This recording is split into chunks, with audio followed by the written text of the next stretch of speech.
Bom dia, Paulo Pontes e ouvintes do Jornal das 8. O Brasil vive um momento de exceção, onde o judiciário se sobrepõe aos outros poderes, tanto executivo como legislativo.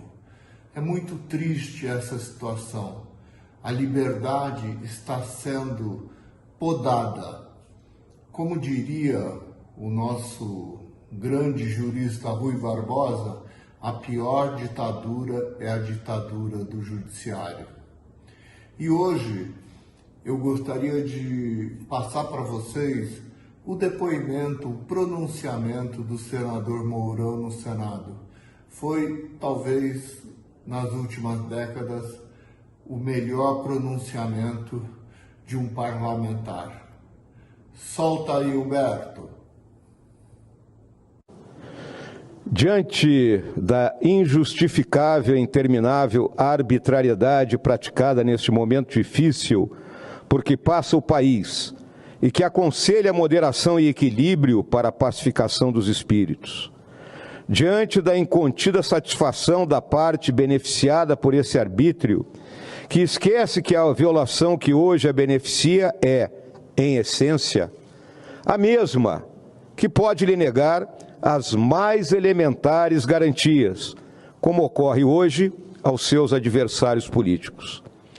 Diante do silêncio das lideranças da sociedade civil e das entidades do direito e da imprensa, perante a censura e o cerceamento da liberdade de pensamento e de opinião, diante da omissão dos partidos políticos da direção desta casa em se insurgirem contra a sucessão de atos atentatórios aos direitos e garantias assegurados pela Constituição Federal, diante do assombro da sociedade com a desfaçatez da perseguição aos magistrados que desvendaram o maior caso de corrupção da história, encomendada pelo desejo de vingança nua e crua do próprio presidente da República, e que agora, com a cassação do mandato do deputado Danton Dallagnol, fere de morte a última esperança do povo da democracia, que é a sua representação política expressa nas urnas. Diante disso tudo, alerto: a forma política da sociedade corrupta é a guerra civil.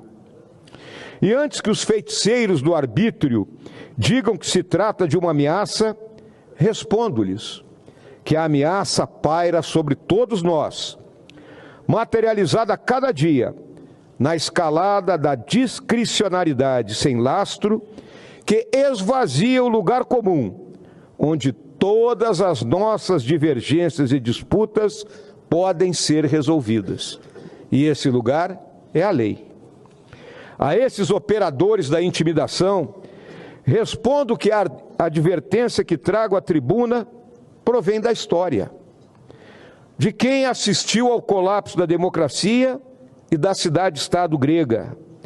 Um desastre que na atualidade ronda não somente o Brasil, mas as principais nações do Ocidente. Não segundo a perspectiva primária e preconceituosa dos analistas ideológicos que só veem ameaças nos seus inimigos, mas sim pela constatação de que os direitos e deveres que dizem respeito isonomicamente a todos os cidadãos de uma república estão sendo sistematicamente depredados pelos inimigos da democracia, travestidos de seus defensores.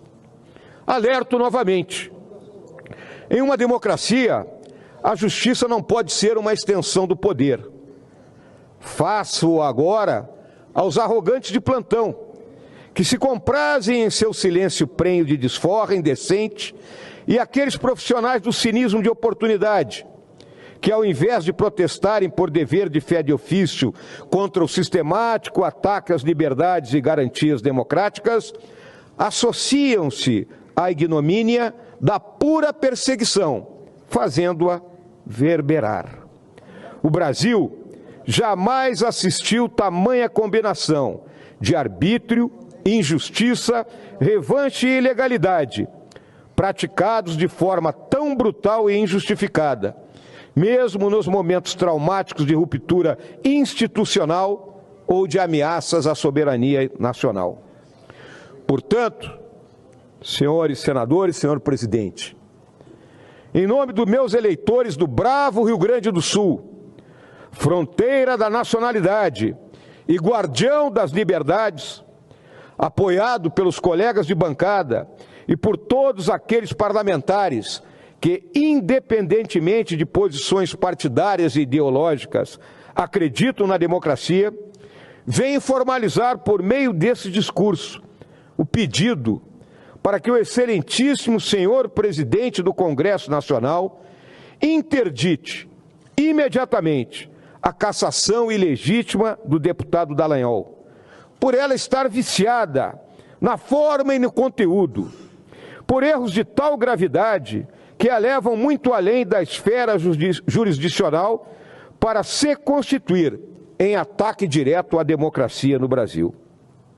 Convicto de estar cumprindo meu dever como parlamentar eleito e como cidadão que serviu e continua a servir ao país, encerro minhas palavras sobre esse grave acontecimento, afirmando que aguardarei o pronunciamento do senhor presidente desta Casa a respeito dessa e das outras violações à Constituição Federal e às prerrogativas do Congresso Nacional, palavras pelas quais certamente, senhor presidente, aguarda a nação brasileira.